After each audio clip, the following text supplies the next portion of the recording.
Fallout 2 was released by Black Isle Studios in 1999 as a sequel to the well-received Fallout.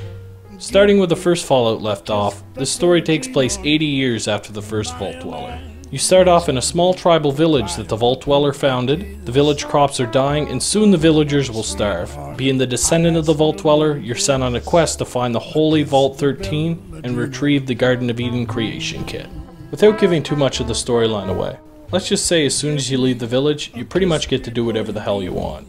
I mean it, there's no road closed sign or anything like that. With the exception of a few things that you have to do to beat the game and a time limit, you can go to any of the cities on the map as long as you survive the walk there. This game just drips style and is loaded with 1950s imagery combined with a world devastated by nuclear war and villages and cities just trying to rebuild from the ashes. The only problem with this game is, well, it wasn't finished. While a few of the characters and some of the NPCs are animated and have voice acting, other main characters that should have these things don't. Not to mention there's way too many bugs, including a car trunk that follows you around, a difficulty curve that's pretty much upside down, and some skills that are extremely unbalanced. Moving away from that, I don't think it's fair to judge this game by its technical flaws and give it some arbitrary rating out of 10. This game has a ton of heart, and somehow with all of its flaws, you feel rewarded playing this game. All the characters have their own interesting quirks, and it's amazing how many different ways you can handle quests in this game. Black Isle also threw in tons of Easter eggs, references to pop culture, and even some comedic relief to add some fun to the game.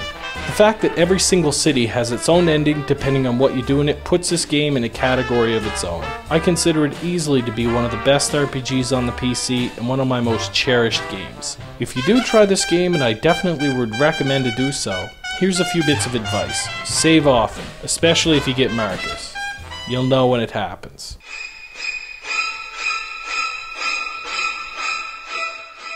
And download the patches for it. If you go to www.nma-fallout.com, which is nomutansallowed-fallout.com, they have tons of great fan-made patches that fix most of the glitches in the game. The one I use is by a guy named Killout. That's right, the game is so good that even some fans are working on developing patches to improve the game. This game kicks ass.